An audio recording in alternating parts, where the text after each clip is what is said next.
Is this thing on or how's it going? Well, hello and how's it going? Well, how's it going? Hello, and how's it going? Hello, how's it going? Well, how's it going? Well, how's it going? Well, no, sorry. Well, how's it going? Well, how's it going? I'm here with you. I looked at you and I started I was laughing. going to say good. Well, how's it going? I'm here with Kristian and Madison, and we're back. We are back. The back, baby. My phone vibrated. Try not to laugh.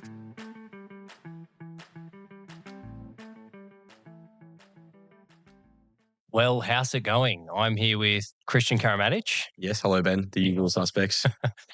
the usual suspect, yes, and not Madison. We're here with Tiana McGrath, our special guest for the day. Hello. Definitely Maddie. not Madison. Maddie's Poor still Maddie. gallivanting around Europe. She's not back yet. Macedonia, I think, at the moment. North Macedonia. Oh, North Yeah. Macedonia. Nick would be very disappointed if we didn't clarify that. Well, no, I think Nick gets more annoyed if you call it North Macedonia, to be honest with you. Dom's laughing over there. Dom's married to a Greek, so he's got a stake in that equation.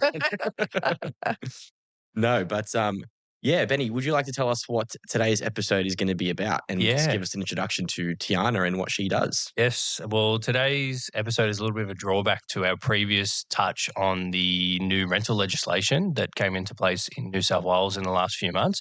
And we thought, who better to ask than someone with their finger on the pulse than Tiana McGrath? An actual professional, not just me, Ben, and Maddie. Yes. You guys did well, though, with your episode. I have to Thank you admit, very I was much. impressed. There was nothing made up. It was all pretty true. So It was accurate. I Yeah. think. it was accurate. I was a bit worried when we were leaving Ben to it. But no, it was very accurate. So I'm happy to expand on, points and what you guys would like. And yeah. Beautiful. 100%. Well, thanks for joining us, Tiana. And No the worries. first question we should probably ask is, what makes you qualified for me to call you a professional? So, what do you do? What makes you the rental professional in the room? So I am one of the property managers at MMJ North. I work with Ben. I've been in property management for 15 years. I also give a fair bit of my time to the Real Estate Institute of New South Wales. I've been sitting on their property management chapter committee for over 10 years now. And I've just recently been the chair. So my term ends at the end of the year, but I've been the chairperson for 2 years. So I was quite involved in the legislation as it was going through government and review and part of a lot of meetings that were quite frustrating. And product was still frustrating. But so I've had a fair bit to do with the legislation when it first came to play as a draft and when it basically got passed through government. So basically, you're not just professional; you're like overqualified to be on this podcast. I think that's too nice, but I do like legislation. I've got issues, but yeah, I do. You'll fit really well in here. For sure. That's another episode. Yeah, no, I don't think we'd be allowed to do that episode anyway. So we need a therapist. We need someone qualified. That'd be our other special guest. It won't be a property podcast anymore. We might do a spin-off series. Okay, good stuff. So obviously last time we went as far deep into things as we felt kind of qualified to. So Yeah. I think the main point of today is to kind of delve even deeper into that with someone who not only knows what they're talking about, but was actively involved in bringing about these changes, which I think as far as, interview candidates go, it's pretty damn good. I think we've done all right here, Benny. Definitely. No, we try. We only got the best at MMJ North, We do. Of course. Of course. All right. Well, Benny, I think, you've prepared a bit of some questions we wanted to Yes. ask Tiana. Yeah, a bit of a questionnaire for Tiana. Yeah. Starting off easy for you. Mm. Well, you did touch on how long you've been in the industry for. Yes, a long A time. little bit about your real estate journey. Where did you just kick off? So I left school in 2009. And Whispered the- whisper that. Just turn away from the microphone. Yeah. Left school, didn't really know what I wanted to do. I knew that I wanted to work. I knew I didn't really want to go to uni. Didn't really like school that much. I don't have a high attention span like most of us in this office. That's why we were all in real estate, I reckon. Hey, I'm not in Um, real estate, but you're not wrong about me, but I'm not in real estate. You So I thought there was a college in Sydney that was an entertainment music business college, and I thought I'd go and study just for a year and become a band manager. And I was like, that sounds pretty cool. What a cool That's a job. unique. Yeah. But I got 3/4 of the way through and realized I didn't know any bands. And I thought, I don't think this is going to work out. I can see how that would be a problem. Yeah, I hit a point where I was like, this is probably a wrong decision. So I then decided that I definitely just wanted to work. Studying definitely wasn't for me. So my dad actually was in real estate for a really long time. He started in real estate when he was 18. Had a chat to him and I was like, I just want to work. What should I do? And he's like, oh, look, I think you'd actually be okay in real estate. And I was like, okay, sounds all right. So the company he worked for needed a property manager, it was just a junior position up in Sydney, in East Sydney, right near Hyde Park.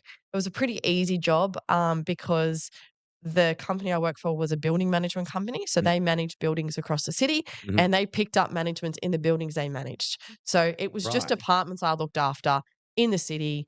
We were the building managers. So it was cruisy. I learnt a lot. I dealt with some pretty cool people up there. Saw the city. After almost 3 years, the traveling was just too much for me. So I decided I wanted to work in Wollongong. So you were commuting every day. I was commuting every day, yeah. And I was Brutal. like a 19-year-old. Like I used to go with dad sometimes. I used to sleep in the car. Like being a mum now, I would have just slapped me. But anyway, it's a story for another time. So yeah, I used to sleep and then I'd wake up just as we got out of the Eastern Distributor. The office was 2 minutes away and dad would drop me off to the front door and then I'd go in and start my day. Like pretty damn lucky. Roll straight out of Thanks, bed. Steve. Literally. So yeah, after about 3 years, I thought it's time to come and work in Wollongong. Spent 7 years working for an independent agency down here. Then I got sick of working in Wollongong because I was working and everyone, like you bump into your tenants down the shops and your landlords, and I just was getting surrounded and smothered. And I thought, well, I want to get out. So I went and worked at McGrath Cronulla. I wasn't a McGrath then. I married a McGrath and was a property manager and team leader. I did almost 3 years there. That was a hectic role. Up and down like a yo-yo you were at one point. Yeah, I was. Yeah, I commuted then too, but the office was very fast paced. It was a big rent roll. Really, it was a bit of a challenging role. I learnt a lot. I have no regrets. I learnt a lot, and I wouldn't be in the position I am now. As one of the business owners at MMJ North, if I hadn't have spent time there. So I learnt a lot of what to do and what not to do. Yeah, and then I was approached and became part of the MMJ North family 4 years ago. So 4 years with MMJ. yeah. So that all adds up to about 15 years in real estate. I love it. I've pretty much only done property management. I am capable of selling a house if I wanted to, but If Ben can, anyone can. exactly. But Oh. no, but yeah, That was me. Sorry. No, that's okay. but yeah, I really like property management, so that's my niche. And yeah, I mean, Ben was in our property management team for a couple of years. So Had the pleasure of knowing me for 4 years. yeah, I've and had the putting pleasure. up with me. Yeah, so- pleasure of putting up with Ben for 4 years. Was he a good property manager at least? He actually was. Oh, No, wow. I bought into the business and I thought, oh my God, a male property manager. Who Like is this idiot? I thought, oh, he's not going to be any good. Like, what's going on here? But he You'd be- actually, What about the first week we met and we went out to a oh, certain... yeah, we went out to a certain property. Then Ben's story, as he retold it to everyone, it got bigger and bigger and bigger than Ben Hur. As I guess you probably can imagine. And in the end, it was just... Now I'm wondering what this is. Is this something we should touch on or something we should leave alone? I don't know. Very broadly. Usually be broad, yeah. Yeah, broadly had to go out to a property to give access to some medical people. Okay. Police got involved to then get access to the unit legally. And we got You access. say it was the mental health team. Like we had a I didn't tenant want to that go was... into it. look, I think you can say like a tenant that wasn't like stable, Yep. causing nuisance in a block. As long as you're not was specifying who the tenant was, I'm sure you're okay. No, it was it was over a long period of time that Yeah. we finally got to this point, and I think it was your first week, wasn't it? It was, yeah. And I thought, someone probably needs to go out with Ben. Like, I don't know if he... Paige stitched you up there. Yeah, and Paige said, said, I think you could should go with drive? Could Ben. you And take I'm- him out? Yeah, and I'm thinking, oh, So that was your first week in property management? No, that was this my first week. Oh, with sorry. Ben. I completely misunderstood that. No. No, I'd been here for just over a year, Yeah. I think. And then, that was one of the first times we went out together. Yeah. And it was one of those what could have been a 5-minute thing turned into like a 3-hour thing. It was a So then we went sketch up. there. The mental health team came. Then we had to wait for the police. Then the police came, and then we were asked to leave because we didn't really need to be there. They had access. The mental health people could get to the tenant. But by the time we came back and I retold the story in the office, it ended up like that I was leading the SWAT team, and when we entered the unit, like the police helicopter came. It was that serious. The road was So closed. I was like, every time I told the story, I was just egging it on, and I was feeding off it too. Well, lucky with you the had a future reactions. boxing champion at the scene in case things go off. Yeah. I was very fortunate. Yeah, I mean, it would have been good to know that at that stage. But I just remember telling the story to other people, and I thought I was the funniest guy in the world, getting all these laughs and people sort of believing me a little bit. And Tiana in the background going, "Is this guy serious?" None of this happens. Tiana, that is a phenomenal first impression of Ben. Yeah, You know why? Because I don't think you could ask for a more accurate one. No, I know. And it just didn't get any better, really, after that. I normally warm up to people a little bit, but you got the full on. I got the full-on version in the first week, and basically that's how the last 4 years have been. And I think the fact that you stuck around even in spite of that really shows a lot of good character. So credit where it's due, Tiana. That's Thank you. very, very strong-willed. No, we had some good times. We've got to start roasting. I Ben. This is getting I deep. enjoyed the couple of years in property management. I think it's a good way to start in the industry. I think you learn a lot. I agree. You learn a lot about people. You deal with every type of person possible almost. And I think that it's a really good grounding. And like whether you choose to stay in property management or you choose to take another career path after that, I think it's a really good way to start. 100%. I actually had someone ask me who wanted to come into the industry, and as a male as well, actually, and I was, I only ever see females in property management. And I said, honestly, if I was starting, I'd do property management. Yeah. It's just, you get an understanding of what actually goes on. Yeah. If you're in sales, you never no one goes from, well, in my experience, I've never really seen someone go sales to property management. No. It's normally vice versa. Yeah. But the things that you can learn, and Yeah. the interactions you have with people and everything. Totally. Because in sales, generally people like you or they try and suck up to get what they want. Whereas property management, you've got to learn to. You are the shit kicker. Yeah. And Well, people, no, just even be the middleman as well. yeah. And I like, think I think it's the way you learn the actual art of negotiation Yes. in property management. I can't remember if it was you or Maddie. One of you Yeah. summed it up probably pretty perfectly on a previous episode. Or one of you, I don't know if it was you or her, but one of you said, when you're in sales, everybody wants to be on the phone to you. Everybody wants to talk to you. When you're in property management, people are in the corner when shit goes wrong. Yeah. No one wants your call. Like Literally. a landlord doesn't generally want your call because you're going to get them to spend money. And a tenant doesn't really want to hear from you because they're either in trouble or something. Yeah. Or you're going to barge in for a routine inspection. Yeah. That's pretty much my day. Yeah, it's an unforgiving job, is I think what we established previously. Very much so. I stand by my previous comment of it takes very strong character to be able to survive that long in that kind of job. So credit to you, Tiana. Thank you. Thank you. I'll be here for a lot longer because I don't know how to do anything else.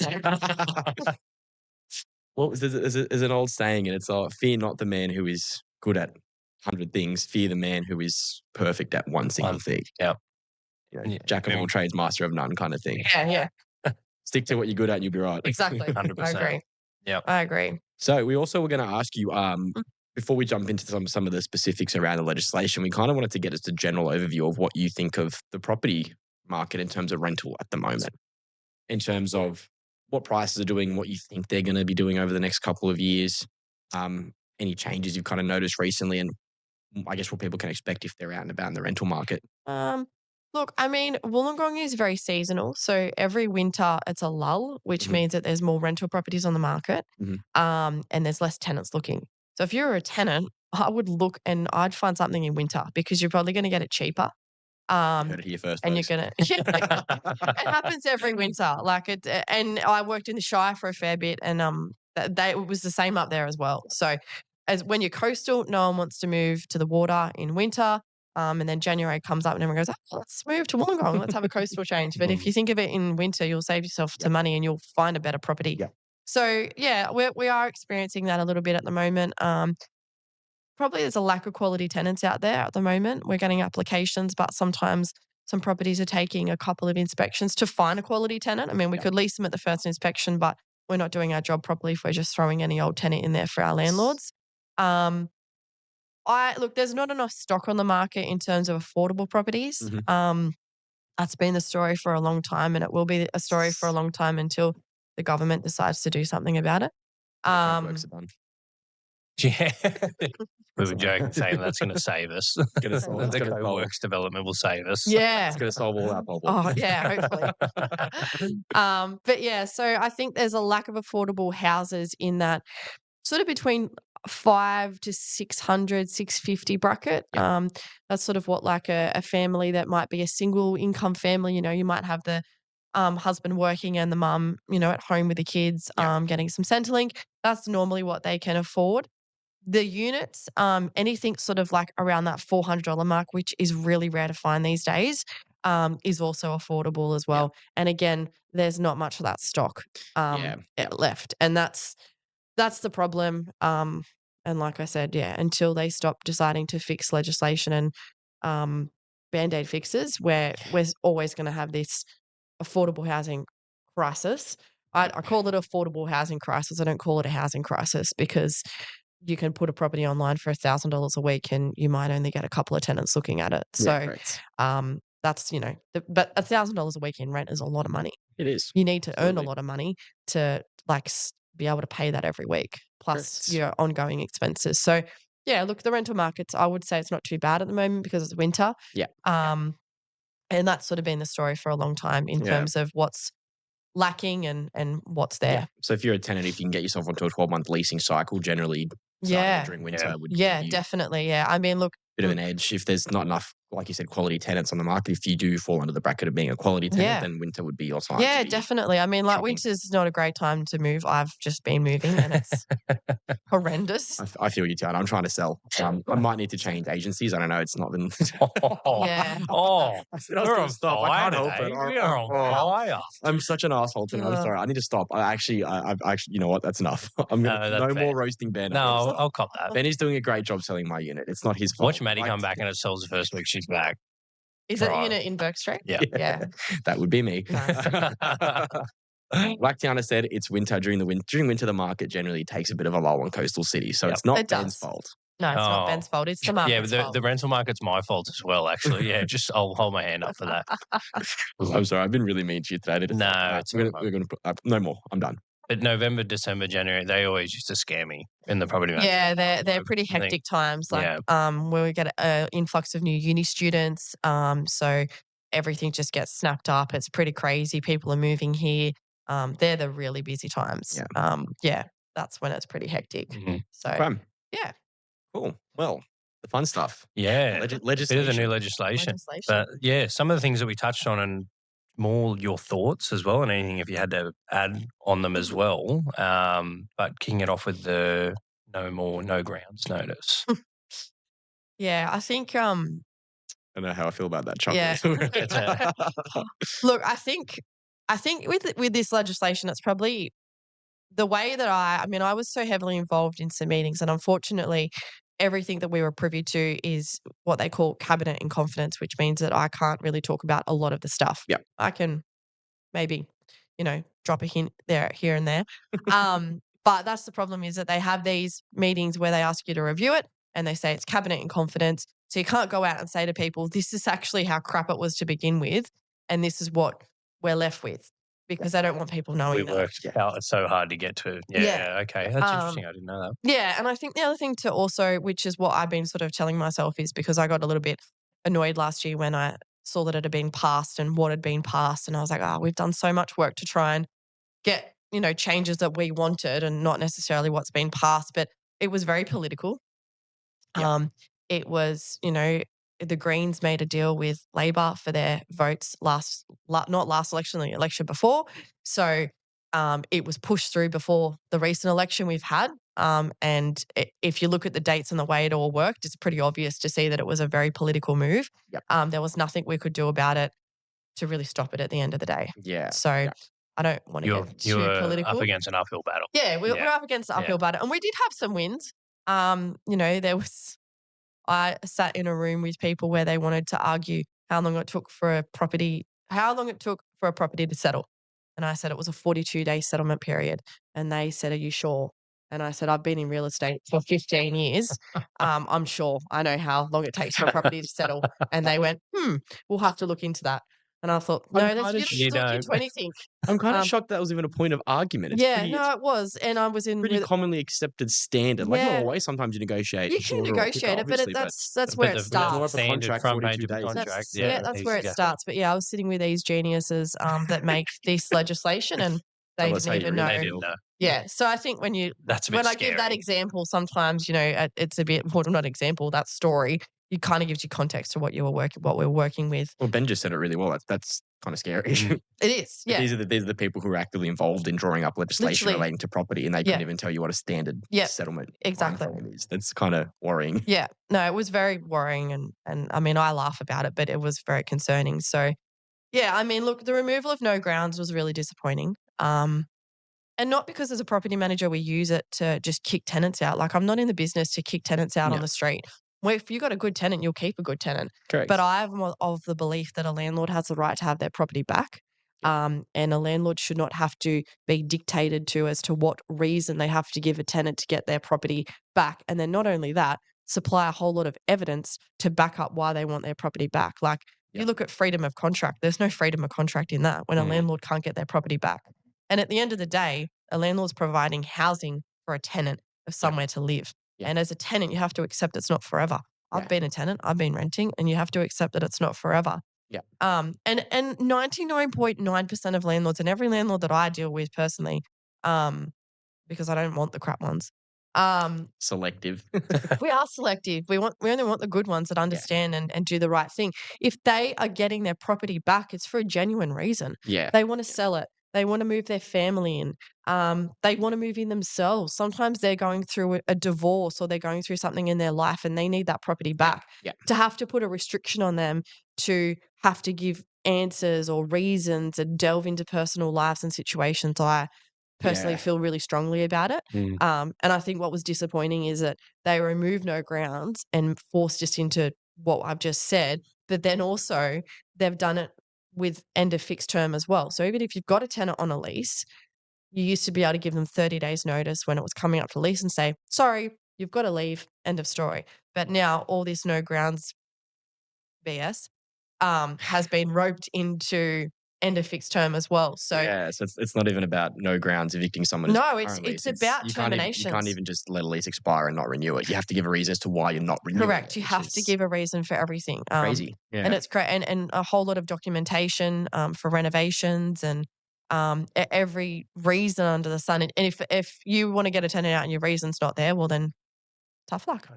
I feel like they've pushed it into a corner now that unfortunately people are just going to come up with reasons where there was probably a genuine reason before, and a 90-day period, personally, I think as well, is more than enough for someone to try and secure another property if Totally. they're seriously out there looking. I agree. And also, it's not like you said, you're not in the business of kicking people out. If people seriously can't find something in that period of time and they reach out and everything like that, it's generally a pretty easy thing to work around.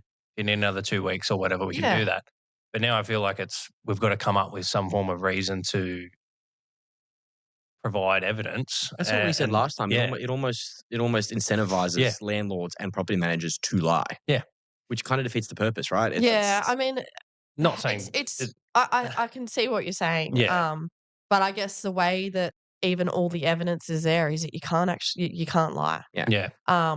So, I guess the no grounds was there because, I might get judged for this, but maybe potentially you had a tenant in a property and it just wasn't working. Potentially maybe the landlord-tenant relationship wasn't the best. And it is like a matchmaking, like when you put a tenant into a property and you meet a tenant and you know what the landlord's like, you do have to matchmatch them. Here's a business idea. Tinder for tenants.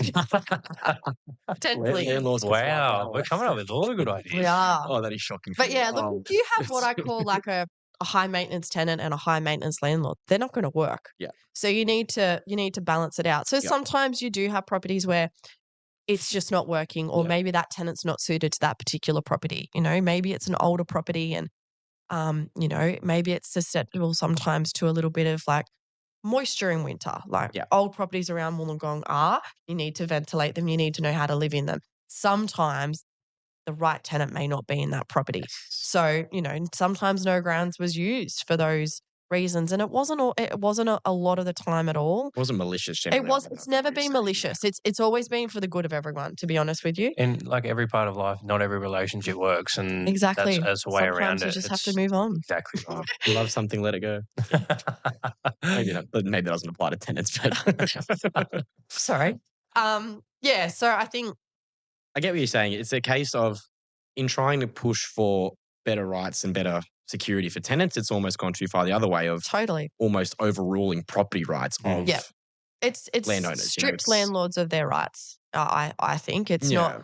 not equitable anymore. And I think it gets to a point of, look, everything, my brain operates on an economics basis. And for me, it's all about, well, if landlords are basically delivering a service that the government doesn't want to have to do, it's basically the government privatizing housing supply by saying to you, if you buy a property and you rent it out so that we have housing supply to give to people, we might offer you some incentives like negative gearing, whatever it might be. But they're privatizing housing supply.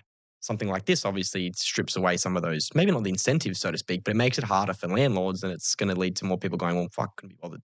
Yeah, Oh, no, they're going to totally. get out of the market, and then we're already in a shortage. Yeah. Not a complete shortage, but an affordable one. And if there's less properties, it's going to drive the price up because they're in demand.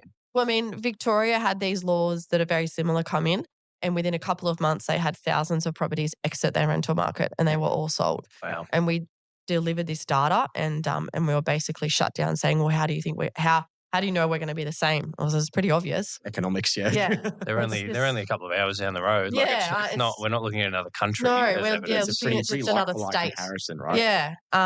So yeah, I think I agree. It's not like there's not much incentive of being a landlord anymore.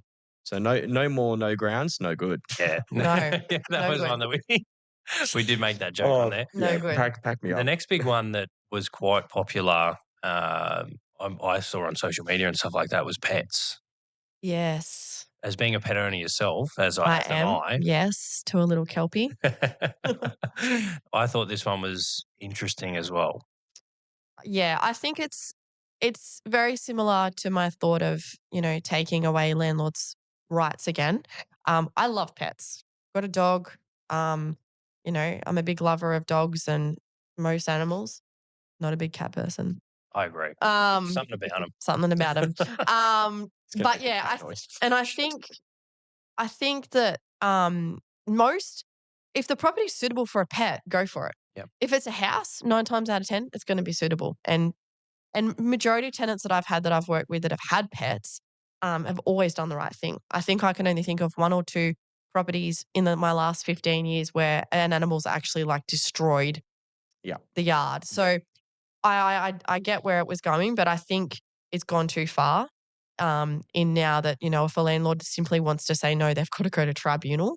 That's a little bit ridiculous. Yeah. And that's what we were talking about. You brought it up before. It's almost like at this stage of application, it's almost like tenants are now incentivized to not declare it. Yep. Wait a month, because then once they're in the property under lease, then the landlord can't say no. Yeah. They can say no at the application and they stage. most likely had the pet the whole time. It's just now you're incentivizing tenants to lie on their application.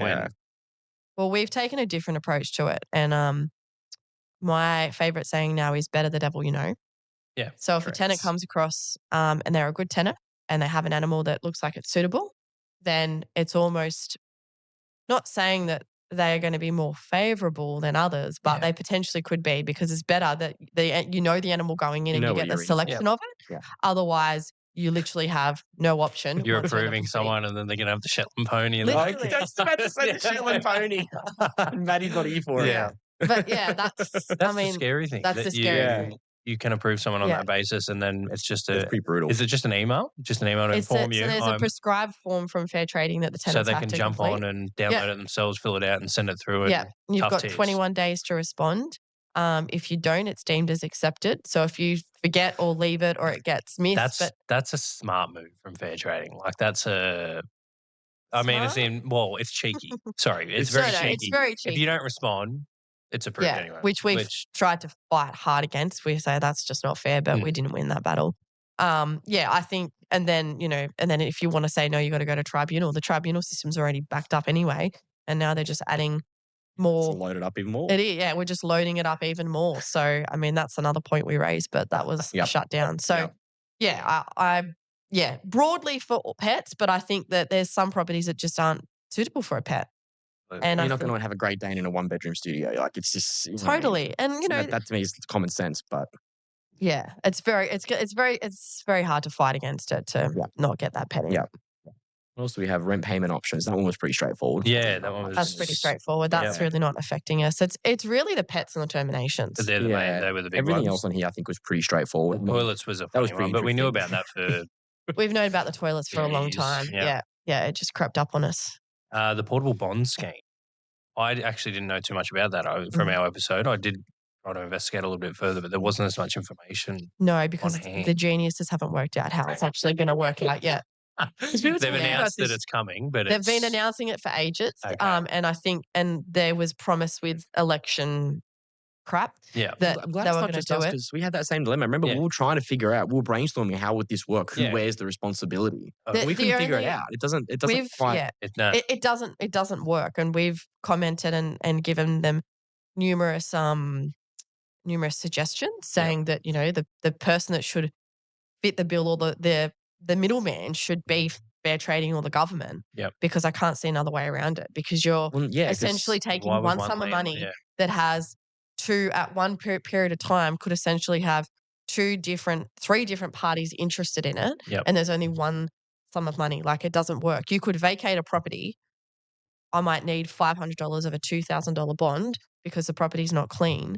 But then the next landlord is only going to have a $1,500 bond. They don't have enough. So they don't have enough. So then that $500 the tenant has to pay, but then who enforces that for that to pay? It might be a tribunal order, but sometimes they might not pay it. And that could drag out for months. They're already in the property. And then the same thing might happen. And then, oh, look, now we're down to $1,000. And then you're still chasing the tenant for money. And then we're just lumping more jobs on property managers, which is not fair. Yeah. So in theory, it sounds like a good idea, but practicality wise, it's not. It's not practical. You can't, that's the issue. Where does the liability sit? Whose job is it to chase this money or to wear that liability? And then if they're going should it be on the between new landlord, the old landlord? It makes it. Why do 2 property managers from different agencies don't want to be arguing over who's chasing the tenant? Competition, man. To be honest, you can transfer a bond now. Yeah. But we don't do it because of the exact reasons that I've just given you. Yeah. And the only, some stages there, at some periods of time there are exceptions, or you might have a property being demolished and a tenant might be leaving that and moving into one with your agency and you've helped them. The landlord doesn't care how that property's left and they've already paid. So you can transfer that bond. So a bond's in place when a tenancy starts and they might top it up. But that's a really rare situation. Yeah, how often is that happening? That's what I mean, or how it doesn't happen very often. And it's very risky to do, which is why we don't do it. So short answer, folks, if you're listening, they don't know how it's going to work yet. So we don't know because they don't know. Yeah, I'm very, very intrigued to see what they come up with. Fair trading could maybe use some of that money from the interest they're getting from holding all those bonds. They actually don't collect interest anymore. Oh, they don't even themselves. I don't think so. Because that's a lot of money to be holding. Oh, actually, potentially, maybe someone's they do. Got to be getting. Sorry, they used to give the interest back to tenants back in the day, but I don't think they do anymore. I remember maybe they keep keep it. Interest. The bonds themselves. Well, you're saying they're pooling those bonds and investing them somewhere else, and even if they just left it in an interest-bearing account, it's accruing. Imagine how much they'd be holding in bonds over the state. It's a lot. A lot of money. Yeah, true. I never thought of it practically. Logistically, someone's got to hold that money, and if you're holding that volume of money, someone's got to. Obviously, going to park it somewhere. But it depends. 100%. If they have to hold it in a trust account, then the trust account doesn't accrue interest. Trust accounts can't. Yeah, probably would be a trust account. Probably would be. There'd be something. I had, as you were saying, that the tenants got the interest back when we had a tenancy that was almost 20 odd years. I think it worked out to be like 17 cents interest. I was shocked. Oh yeah, it's nothing. I was actually in shock. This bond was about $600 because that's how long they'd been there for, and it was like $617 to be and 17 cents to be returned. I just went, that's wild. Don't spend it all at once. Yeah. Yeah. No, when it's accrued interest because it's an odd amount. It's like $501.02.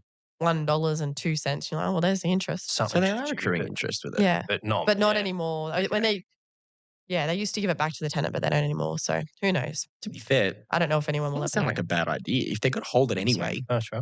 Surely there's got to be some kind of legal mechanism where they can hold it in an interest-bearing account or some kind of fund that generates a return and give that back to tenants. I don't know why I had it in my head. Someone said that the interest paid off some of the funds that were stolen from agencies when they were holding the bonds. Any truth to that? No. Sorry. That's a wise story. Say that again. The interest, the funds from the interest were paid to Basically covering the bad debt. covering when agencies stole bonds. Potentially. Yeah, I don't know where I heard that. Yeah, I That mean, sort of just came to mind. if an agent embezzles trust account money, then the fair trading do come up with it to pay it back. Yeah, And then I think obviously you probably have to pay it back. they'll chase not you. Yeah, I don't think it's a free loan. Not if you move to Guatemala. But yeah, I know that they do like, yeah, if you embezzle trust account money and as a landlord you're missing money, they will get it back to you. Disclaimer, please don't embezzle trust account money. No, not a We're good not idea. promoting embezzlement Yeah, or definitely not a or good fraud. Just in case that's not totally obvious. The last one was the reletting restrictions. Yeah. That was a fun one too, because when we were looking into the repairs and maintenance aspect, which was a really big part of the job when I was there as well, you have to leave the property vacant for a certain period of time too. Yeah, you do. I think the repairs, I should have double checked this. I think it's either 4 or 8 weeks. I think it was 8. Did we not say when it I was depends? looking at it? No, it's flat out. It was different for different. Yeah, it's different for reasons. different. That's And what I'm saying. It depended on what it was. Yeah, you're right. Yeah. Yeah, I probably should double check that. But it's either 4 or 8. I think that's not too bad to work with. I think it's. But it was 4 or 8 weeks from the date the tenants vacated. Correct. Yeah. Yeah. And they did change. So there was a lot of documents that were required for that particular one, contracts and quotes, but they've actually changed it. And they've corrected all of that. If you already have a You blanket don't need ruling. a stat deck or anything from But the you trade. You just need you just need a landlord statement now because I think they realised that they'd stuffed up with that. That's a good change. If you've already made a blanket ruling that you can't relet it for 8 weeks, why would you need proof as well then? Yeah. I mean, there's a lot of logistics around trying to get that, which is impossible to get. To me, it would make sense. You should only have to supply proof of the works if you want to relet it within the 8-week period. So if you finish your renos quicker than the 8 weeks, you want to get back on the market. Yeah. If anything, here's the proof. I did the work. Otherwise, if you're waiting 8 weeks anyway, it's a and then a lot of people do their own work too. Which, 100%. good luck to them, but yeah, you're not going to be able to get a stat tech from a tradie if you're just going to Bunnings and Sign stuff and doing it yourself. Yeah, you could have used receipts. Okay, they did have receipts on there. Yeah, get the guy at Bunnings to sign the stat deck. Before he lets you out. Why is there tomato sauce on this stat deck? Literally gone to Bunnings and bought a packet of screws and then been like, "There's my proof that I've got materials to start the job." Wow. When you read the legislation, that's how you could actually just do that. That's messy. Like at least for the no grounds one, because we did one recently with a termination for sale. We had to provide the agency, which is look, I understand it, but at least that's relevant. But I know buying a box of screws and going, that's taking the piss a bit. Yeah, but I mean that when you read the legislation, that's how it used to read. Now they've updated it. They've updated it now and removed all of that. So that was a good change. Ladies and gents. Yeah. But yeah, I mean, I think the reletting restrictions is ridiculous. And I made a pretty fair point and said, if you're stopping properties coming back on the market, you wouldn't want to hold up properties coming back on the market. That's what I said. You're restricting the supply. That's what I said. If we're trying to return a property back and you're restricting us and then you're making the process to apply to the secretary harder, you wouldn't want to be seen doing that. Let's think about this for a second. Yeah. No, that's... Yeah. Well, that's yeah. So, but they've assured us it's a very quick process. But yeah, look, again, it's quite ridiculous. Okay. That's all the main stuff we sort of wanted to cover around the legislation. So before we move on though, Tiana, was there anything else you felt was relevant to add? Look, I think we are August now, almost September. So we've been working with this for 5 months. Is that right? May to August. 4 months. 4 months. 4 months, sorry. Yeah. And it's, I did think then as well. Yeah, no, I'm thinking, gosh, 1, 2, 3. 3. It's not as drastic as what it seemed like any legislation. I remember walking down and talking to yourself and a couple other people, and they just went, shit. Yeah, I think the more you work with it, the more you put it into place. You just obviously have to accept it for what it is. Yeah, I mean, the reasons are still hard to get around for termination and all the documents required. And, it's not as simple as a landlord calls you and say, hey, I want to serve a notice to my tenant today. Sorry, we actually need A, B, C, and D before we can do that. So, it's a little bit more complex. It's not as, I feel like it's not as drastic as what we thought. Yeah. So if you are a landlord or if you are looking at investing and these were scaring you, I think, have some confidence that your property manager will be able to work with them. As long as you have a Um, good property manager like Tiana, you'll be fine. Exactly. Give me a good We're all about a Good plug on luck, the show. yeah. Cool. We had on there to ask about any changes you made, but we kind of covered those off as we went through each point anyway. So Yeah, I think I sort of commented on yeah. what we tried to suggest, and we did have a couple of little wins along the way. Yeah. But yeah. Good stuff. The other thing we also had, we were going to ask if you had any funny nightmare tenancies or work-related stories that you can share with us without breaching, privacy. I did have a couple that I was thinking about. I think probably what I wanted to say was, as a property manager, people just pick the phone up and call you. Like, they don't think. And like, starting at the beginning of my career, I remember when I was probably only a year in, I had a tenant call me. They picked the phone up and they thought, there's a snake. There's a snake at the front door. And I'm thinking, what? Like, you live in Lane Cove. There's not a snake at your front door. Like, like, you're not out in Whoop Whoop. Anyway, I said, look, it can't be a snake. Like, where you live, there would not be a snake on your front doorstep. No, it's a snake. It's a snake. We're locked ourselves in. We can't go outside. Anyway, I'm going, oh, okay. I said, why don't you send me a photo of what it is? Okay, we'll do that. So they've sent me a photo. It's just a ginormous blue-tongued lizard. Oh my God. But I'm thinking, like, why? Like, what would you do if you owned a house? Yeah. Who Would you gonna call the bank and say there's a snake on my front door?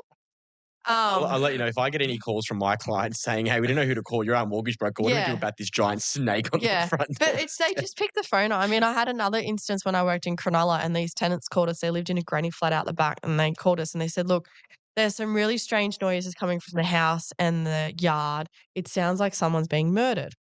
And I said, surely not. Like, why don't you call the police? Yeah. Oh, because we're just not 100% sure. Why would you call your property manager? If you thought someone was dying, why would you call the property manager first? Oh, so myself and my best friend Carly, we worked together. We had some good times. We decided to get in the car and investigate it ourselves because we were certain that no one was being killed. We called the landlord who lived at the front. He said, no, there's no dramas. The tenant was still beside herself. So we thought, you know what? Let's go and check it out ourselves. Turned out that there was just a rooster running around the yard. But I just, why would you not stick your head out the door and look and see? And we were like, did you not see the rooster? No, we locked ourselves inside. That's a certain sound as well. It's distinct. It's a very discernible sound. Like, you know what a rooster sounds like. Cock-a-doodle-doo and someone getting their throat slit. Yeah. I think you could probably tell the difference. Yeah, apparently not. Call your property manager. They'll come and investigate. And then I did write them down. Had a good think about it. It's 15 years of crap.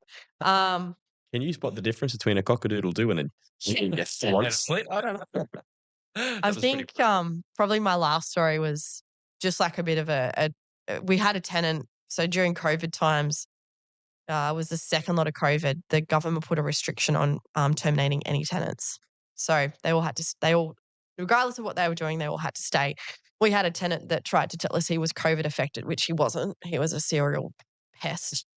And he just wasn't paying his rent. Anyway, we asked for documentation to prove that he was COVID affected. He never gave us evidence. So as far as we were concerned, he wasn't affected by COVID, but he thought he was like he'd lost income to be a COVID affected tenant.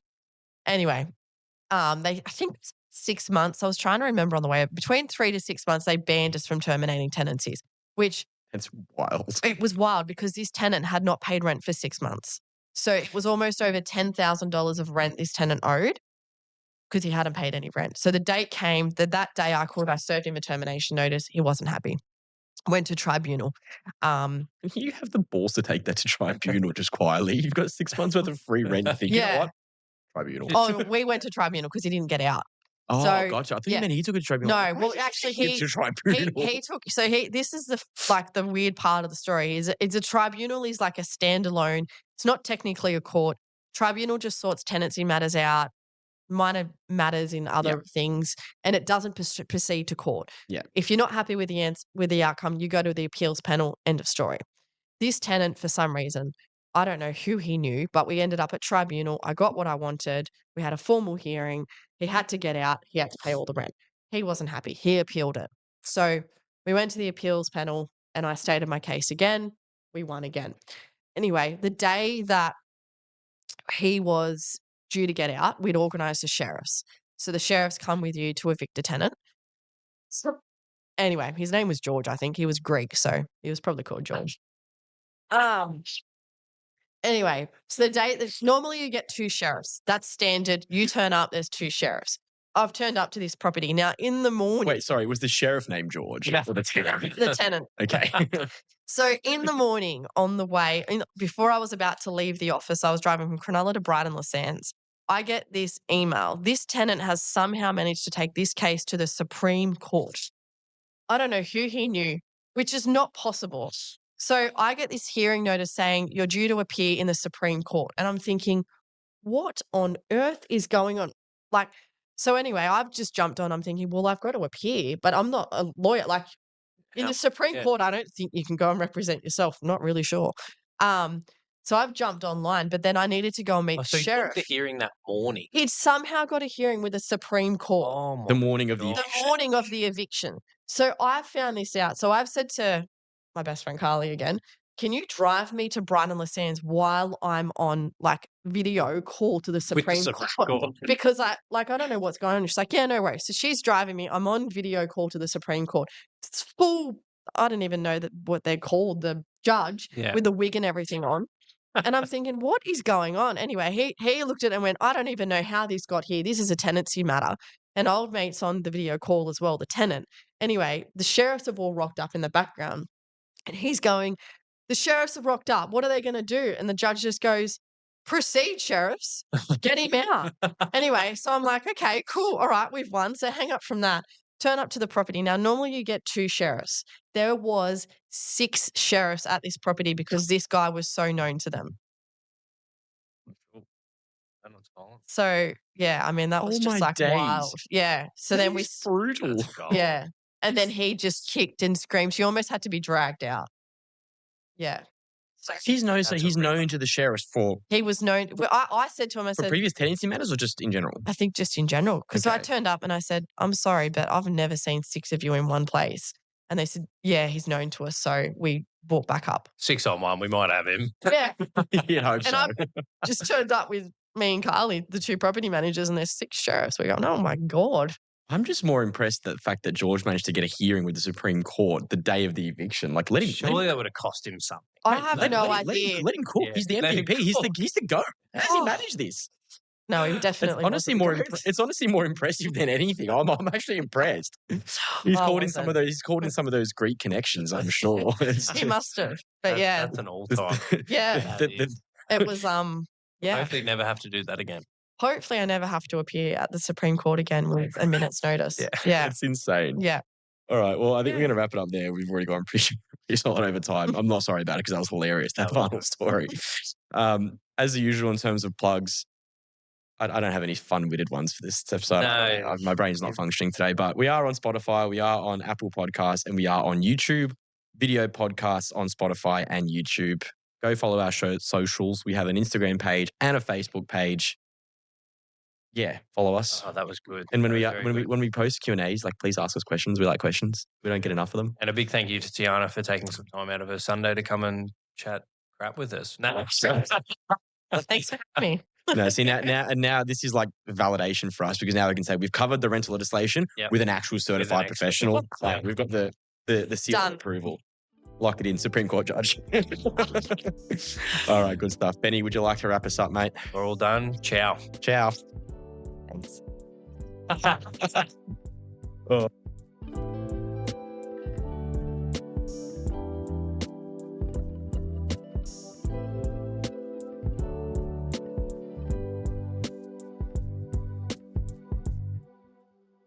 Everything presented in this podcast is for information and entertainment purposes only, and all advice is to be considered general in nature. It does not take into account your personal circumstances and financial objectives. Please consider if this advice is right for you and look to consult a financial professional.